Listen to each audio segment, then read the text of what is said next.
Good evening. Thanks for coming out. My name is Gary Hargens, and I'm running for State Senate in District 34. This is my first time running for a political office on the state level. I did try for the mayor's position a couple years ago that Alan Hanks eventually won.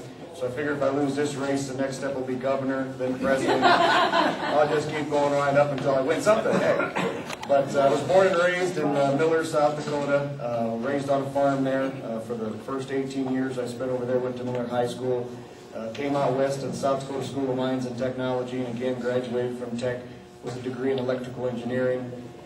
And I decided to stay. I love the area, I love the state. And as my nephew has found out, when you move out of state, you have to pay extra money to come hunt in the state, so it's better to have to be a resident here. But one of the great things about living here is that the sum of money that you can get as a starting engineer may not be as large here, but there are other things you can do to make up for that. And luckily, on the weekends, you'll see me playing in a band out here in the Hargens region. But one of the reasons I'm running for office is just the plain simple fact that I am interested in how state government works. I would like to go to Pierre and see how it works, see what happens to the money when it comes into the general fund and how it is taken and put into all the different avenues there are in this state. I'd like to be a part of that. I cannot promise you that I'm going to go to Pierre and fix all the problems. I cannot promise you that everything is going to be all right, but I can promise you that I will work very, very hard for you, and I will keep in touch with you to let you know just how it is that your government works in Pierre. I look forward to the questions here when this is finished, so I'm going to wrap it up and hand it off to Ed.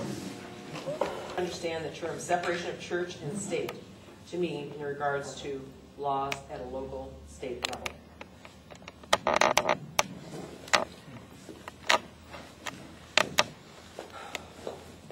Separation of church and state, I guess to me,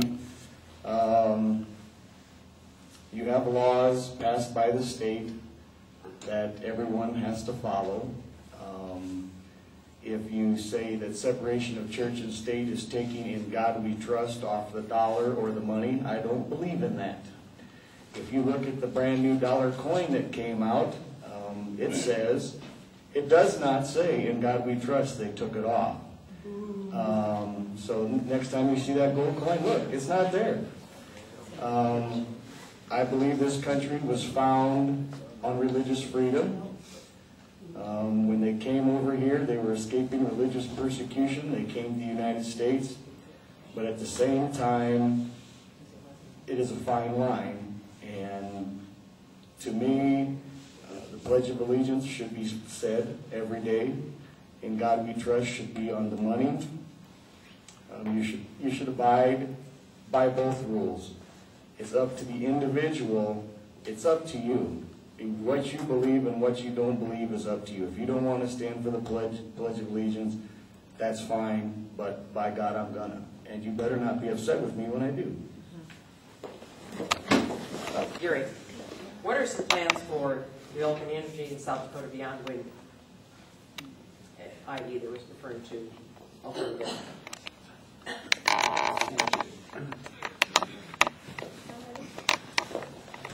It seems like this one's been answered quite a bit already. One thing that was mentioned in one of our previous forums was that one of the clean sources was nuclear energy, but I'm not sure how well that would be accepted by South Dakota public. I believe that besides the ethanol, there are a lot more places to get your ethanol other than corn. You read about it today that the price of corn as a food crop has went up because of the fact that ethanol has increased that price. But yet at SDSU and other universities in South Dakota, the fact is they are already researching other materials. Some of your ethanol companies, one for certain in Sioux Falls, they already are researching, and they have a plant built that is already doing research with switchgrass and other materials other than corn. So those are in the process, and grass grows like crazy in South Dakota, so that would seem to be the way to go, with hopefully not subsidizing it.